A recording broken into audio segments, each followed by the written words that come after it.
أما بعد فأعوذ بالله من الشيطان الرجيم بسم الله الرحمن الرحيم قال الله تبارك وتعالى في كلامه المجيد والفرقان الحميد قل إن صلاتي ونسكي ومحياي ومماتي لله رب العالمين صدق الله العظيم وبلغنا رسوله النبي الكريم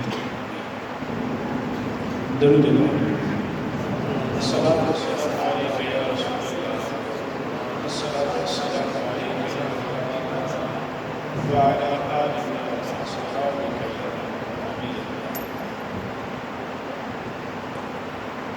غریب و سادہ و رنگین ہے داستان حرم غریب و سادہ و رنگین ہے داستان حرم نہایت اس کی حسین ابتدا اسماعیل حضرات قدر اللہ جل مجدہ کا لاکھ احسان کہ اس نے ہمیں یہ توفیق بخشی کہ ہم شہدائے کربلا کے مبارک ذکر اس وقت بیٹھ کر بھی رہے ہیں اور سن بھی رہے ہیں۔ اللہ جل مجدہ سے دعا ہے کہ ہمارا یہ کہنا اور سننا کی بارگاہ ناز میں قبول ہو۔ قیامت کے دن حضور نبی رحمت صلی اللہ علیہ وسلم کی شفاعت سے کریں۔ برادران گرامی، سال کی ابتدا اور سال کی انتہا، اگر ہم اسلامی سال کی بات کریں تو ذی الحجہ کی، اور ذی الحجہ میں بھی ذی الحجہ کی 10 تاریخ بڑی اہمیت کی حامل ہے۔ اسی طرح سال کا پہلا مہینہ ذی الحجہ آخری مہینہ، اس کی 10 تاریخ اہمیت کی حامل ہے، اور اسلامی سال کا پہلا مہینہ محرم الحرام، اس کی بھی 10 تاریخ، یہ بھی اہمیت کی حامل ہے۔ اب اگر قرآن مجید کی اس آیت کو دیکھیں جو میں نے آپ کے سامنے تلاوت کی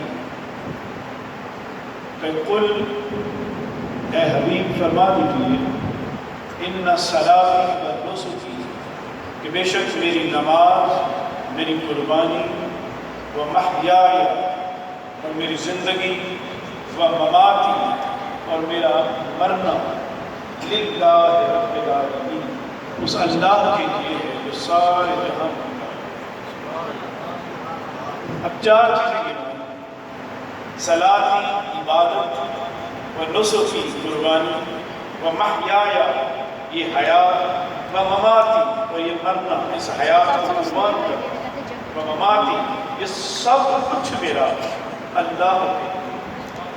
اب اس آیت کریمہ کو دیکھیں، ذی الحجہ کی 10 تاریخ اور محرم کی 10 تاریخ، اگر ان 2 تاریخوں کو دیکھیں تو آپ کو نظر آئے گا کہ ان 2 تاریخوں میں جو 2 واقعات ہیں، ان واقعات کا تعلق اس قرآن مجید کی آیت کے ساتھ بڑا گہرا تھا،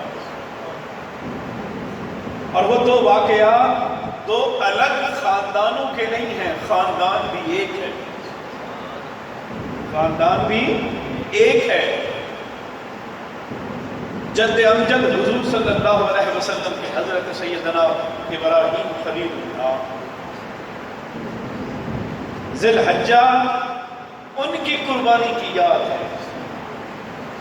ذی الحجہ قربانی اسماعیل کی یاد ہے کہ حضرت سیدنا اسماعیل علیہ السلام کے گلے پہ حضرت ابراہیم نے چھری رکھ دی تھی اور پھیر بھی دی تھی، اس لیے کہ اسے راضی کرنا ہے، اسے راضی کرنا ہے۔ بھلے خواب میں دکھایا گیا مگر جانتے تھے نبوت کا خواب وہی ہے، اس لیے چھری رکھ دی۔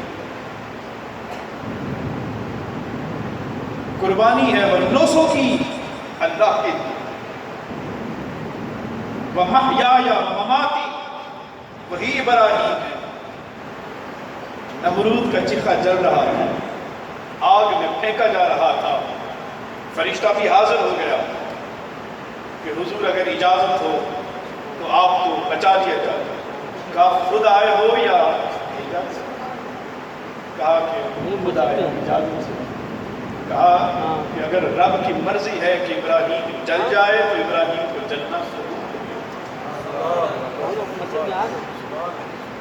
تیری ضرورت نہیں، یہ میرا اور میرے رب کا معاملہ ہے، بیچ میں سے تو ہٹ۔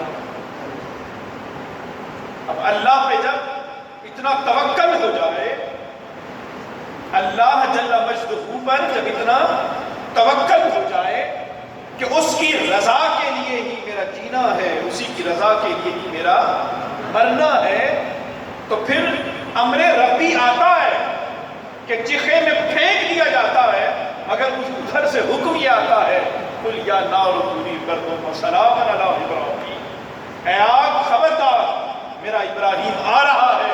استقبال اس انداز میں کرنا کہ ٹھنڈی اتنی بھی نہ ہو جائے کہ میرے ابراہیم کو سردی لگے، سلامتی والی ہو جائے۔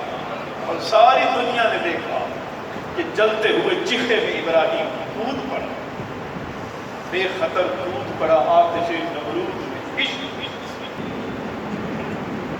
اگر ذی الحجہ کی یاد رکھنی ہو تو قربانی سیدنا ابراہیم و اسماعیل کی ہے کہ جان بھی ہوئی تو مولا تیرے لیے، اور حضرت سیدنا اسماعیل کو بھی دیکھ لیجیے،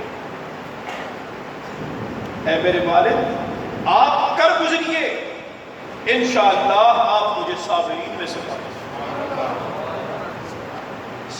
کس نے اسماعیل کو آداب فرزندی؟ یہ کوئی مکتب کی کرامت نہیں تھی، یہ نگاہ کا فیض تھا، نگاہ خلیل کا فیض تھا۔ ادھر نگاہ خلیل کا فیض تھا تو ذی الحجہ کی 10 کو یہ قربانی کی عظیم تاریخ رقم ہو گئی، اور ادھر نگاہ مصطفیٰ کا کمال تھا کہ محرم کی 10 کو ادھر بڑی تاریخ رقم۔ اس لیے یہ ذی الحج کی 10ویں اور محرم کی 10ویں یہ آپ کو کیا پیغام دیتی ہے؟ یہ قرآن مجید کی اسی آیت کی تفصیل دیتی ہے کہ لوگوں اگر رب کو راضی کرنا ہو، نماز اسی کے لیے، قربانی اسی کے لیے، جینا بھی اسی کے لیے، مرنا بھی اسی کے لیے۔ اگر یہ کر گزرنا ہو تو یہ کیسے کرنا ہے؟ یا میرے جد خلیل اللہ کو دیکھ لو یا میرے نواسے حسین کو دیکھ لو، خاندان ایک ہی ہے، رسالت محمد صلی اللہ علیہ وسلم۔ اب یہ جو رضائے الہی اور یہ جو مقصود حیات ہے یہ کیسے پایا جائے؟ حضرت اقبال قلندر لاہوری نے بڑے خوبصورت انداز میں یہ بات سمجھا دی۔ اقبال کہتے ہیں کہ زندگانی ہے صدف، قطرہ نیساں ہے خودی، وہ صدف کیا جو قطرے کو گہر کر نہ سکے، ہو اگر خود نگر خود گر خود گیر خودی، یہ ممکن ہے کہ تو موت سے بھی مر نہ سکے۔ سارا فلسفہ موت و حیات